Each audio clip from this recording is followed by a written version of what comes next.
Eh bien, bonjour, bonsoir, salut à toutes et à tous, ici Raiger, on se retrouve aujourd'hui pour la review de la saison 1, la saison 1 de House of the Dragon. J'ai décidé de la regarder il y a quelques jours, je me suis motivé. Ça faisait un moment que je cherchais une série à regarder, je me suis dit putain, mais quelle série je vais regarder? J'avais maté Invincible, j'avais maté quoi? J'avais maté, comment ça s'appelle déjà? Brooklyn Nine-Nine. Du coup, j'étais là un peu perdu à chercher un peu des trucs à regarder et je me suis dit putain, bah, il y a House of the Dragon qui est sorti, ça fait un moment, la critique l'a plutôt bien reçu, peut-être que c'est une bonne série et donc du coup j'ai décidé de la regarder.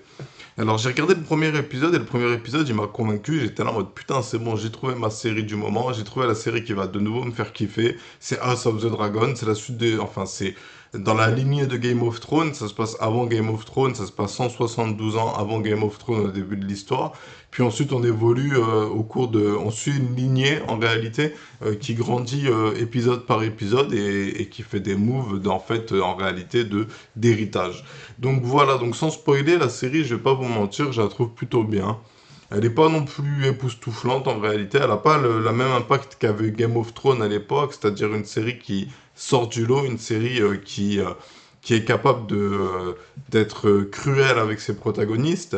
On n'a pas ça qui est ressenti dans House of the Dragon, je trouve même qu'il y a une certaine injustice, mais sans spoiler, je pense que la série, je pourrais la conseiller aux personnes qui n'ont pas l'âme sensible, même si c'est pas trop gore ce qui se passe, il y a deux, trois trucs un peu gore, mais c'est pas non plus des trucs de fou. Je pense que si on a regardé Game of Thrones, on est à peu près habitué à ce genre d'ambiance. Et donc du coup, j'avoue que la série m'a plu. Donc j'ai regardé la saison 1 en entier, j'ai regardé les 10 épisodes quasiment d'affilée, je me suis chauffé, j'ai voulu binge-watcher la série, je voulais rattraper mon retard en réalité. J'avais envie de rattraper même la saison 2, regarder les 6 épisodes qui sont déjà sortis, histoire d'être à jour et de pouvoir faire des vidéos en direct, en accord avec mon époque, c'est-à-dire en étant à jour. Mais en réalité, après avoir regardé la saison 1, je me suis un peu lassé des personnages. Je trouve que les personnages qu'on suit, ils manquent d'honneur, ils manquent de charisme, ils manquent ça manque aussi d'intrigue en réalité. C'est très concentré sur une seule dynastie et ce qu'elle fait, et peu importe ce que fait cette dynastie, tout le monde l'accepte. Et donc du coup, j'avoue que j'étais pas trop chaud. Voilà, donc sans spoiler, la série House of the Dragon, je la conseillerais à tous ceux qui aiment l'univers Game of Thrones, dans le sens où c'est un bon héritage de la série Game of Thrones. On est à peu près dans le même flow. Ce jeu de puissance et ce jeu de je vais être au pouvoir, il est respecté, il est développé. Mais en réalité, je préfère Game of Thrones.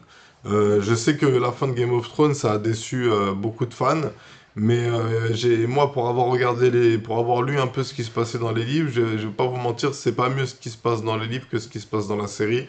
La série, elle s'est arrêtée au moment où il fallait s'arrêter. Peut-être qu'il fallait une saison de plus, une saison concentrée sur les marcheurs blancs et une saison concentrée sur la guerre contre Port-Réal. Mais je trouve que la fin de la série est digne du ton de la série.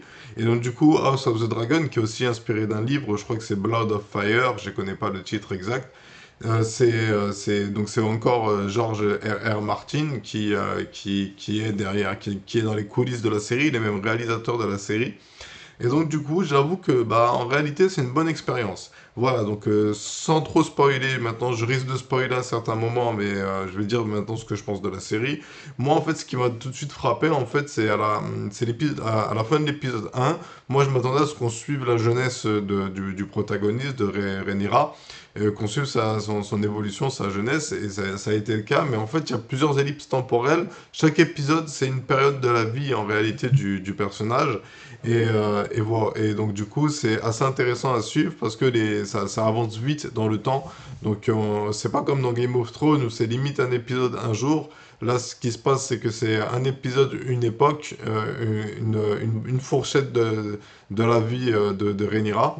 Les personnages qu'on suit, malheureusement, je suis désolé, mais il n'y en a aucun qui est intéressant. Et tous ceux qui semblaient être un peu intéressants, qui semblent pouvoir ajouter du piment à l'intrigue, ils sont soit sous-développés, soit ils sont tués. Et donc du coup, je trouve ça dommage.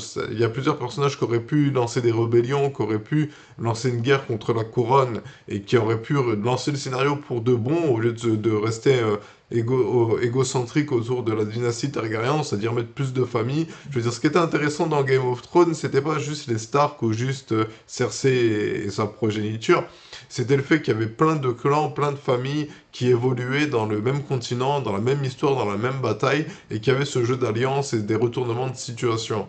Dans House of the Dragon, malheureusement, c'est beaucoup plus binaire. Il y a deux camps distincts. Et on suit ce camp ou on suit l'autre camp. Et du coup, la saison 2, elle m'a pas hypé en réalité. Après avoir regardé la saison 1, j'étais même un peu lassé. J'en avais un peu marre. Bon, après, c'est normal, j'ai tout maté d'un coup. Alors peut-être qu'il faut que je fasse une petite pause et que je regarde un peu plus tard la saison 2. Mais du coup, je suis un peu déçu parce que du coup, les personnages qu'on suit, ils sont vraiment égocentriques.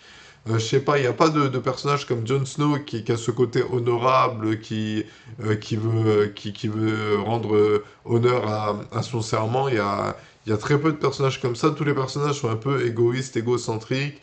Les personnages qui ne le sont pas, ils sont pas développés, ils sont pas mis en avant. Et donc du coup, par exemple, on suit Daemon. Daemon qui est un personnage juste détestable et je comprends pas pourquoi. Alors, comme je vous ai dit, il risque de spoiler. Donc, si vous avez envie de vous mater la série House of the Dragon sans être spoilé, il faut quitter la vidéo tout de suite.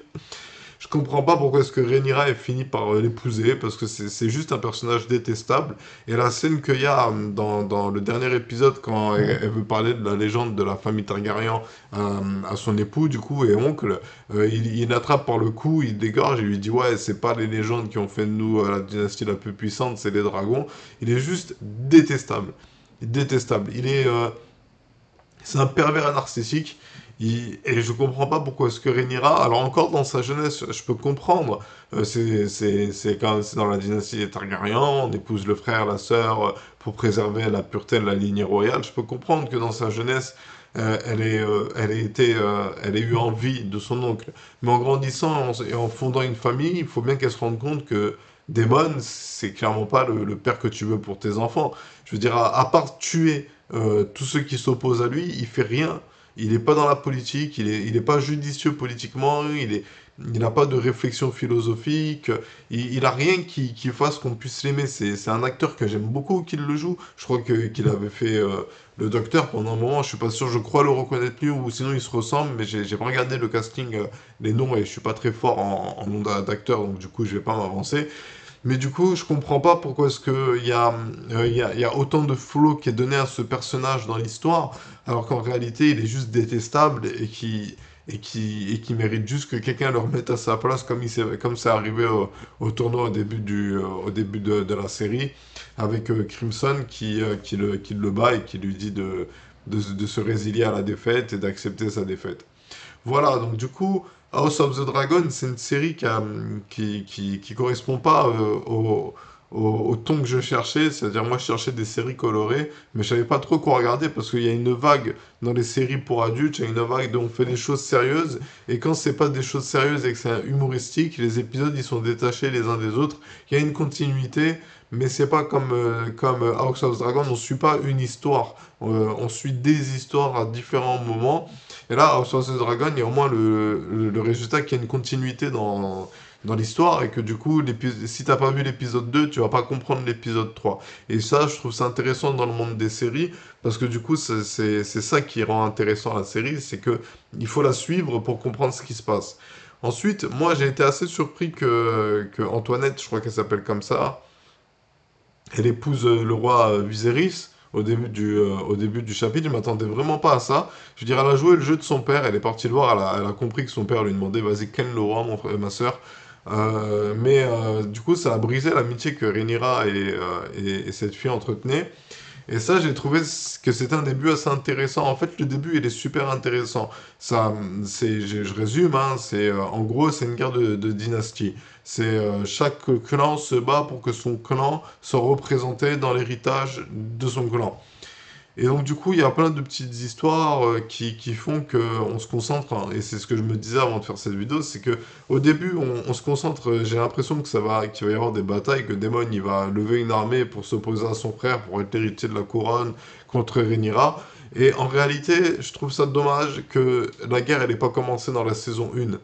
Dans le sens où il y a eu plein de moments où il y aurait pu avoir des scènes de bataille, il y en a eu quelques-unes, mais en réalité, c'est pas tourné vers ça. Et moi, ce que j'aimais beaucoup dans Game of Thrones, c'était qu'au-delà de nous raconter une histoire, il y avait toujours en fin de saison la sublimation par la bataille, c'est-à-dire ça nous raconte des histoires, ça nous raconte des histoires, et à la fin il y a la grosse bataille, et là tu regardes la bataille en espérant que ton personnage préféré s'en sorte, sachant que dans Game of Thrones, tout le monde peut mourir.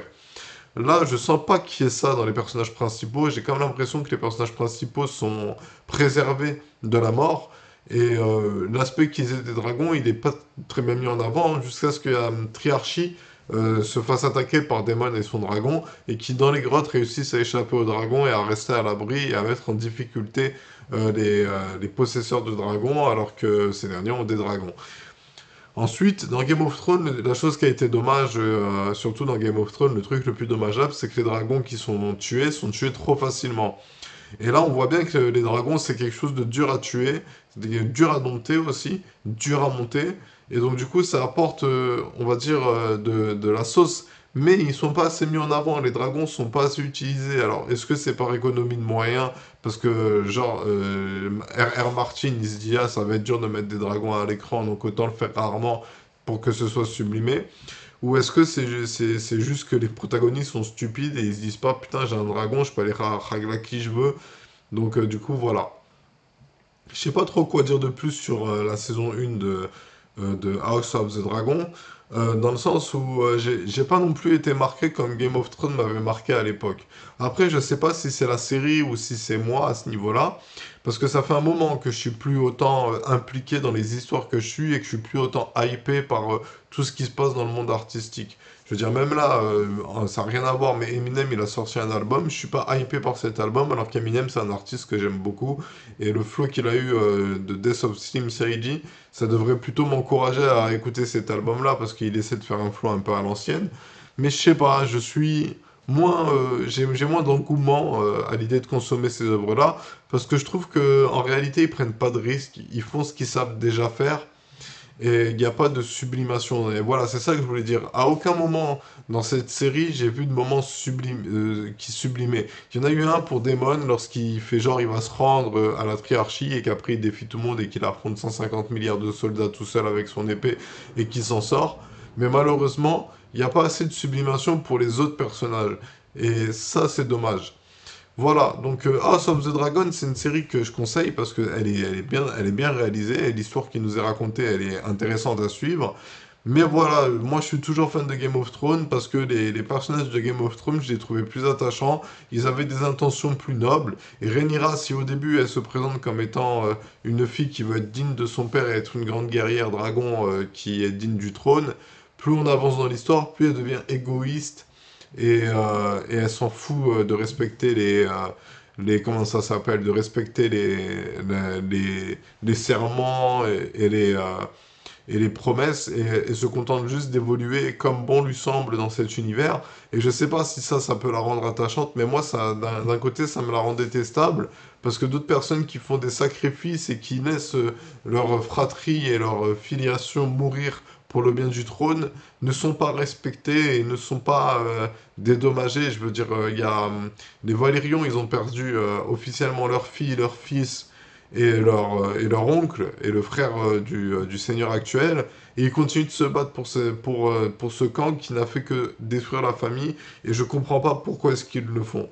Mais bref, la saison 2, j'espère qu'elle est bien, j'espère que je vais aimer la suivre quand je vais me décider de la suivre.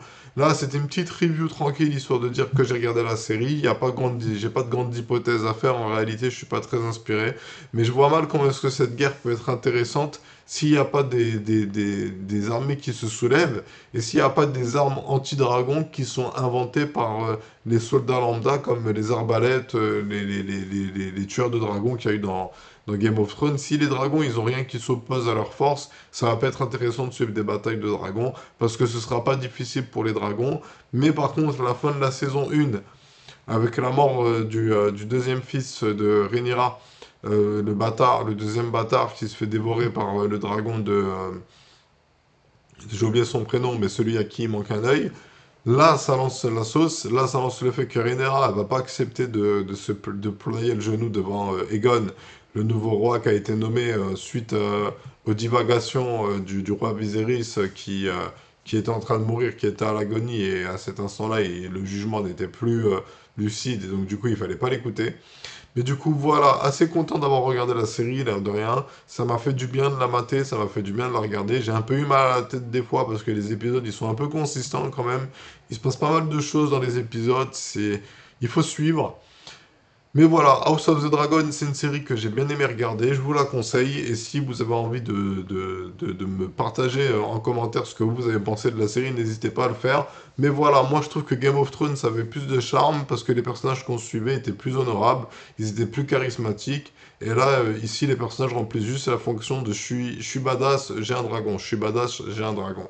Voilà, c'était Rager, je vous remercie d'avoir suivi cette vidéo, j'espère qu'elle vous aura plu, si c'est le cas, faut pas oublier de laisser un like.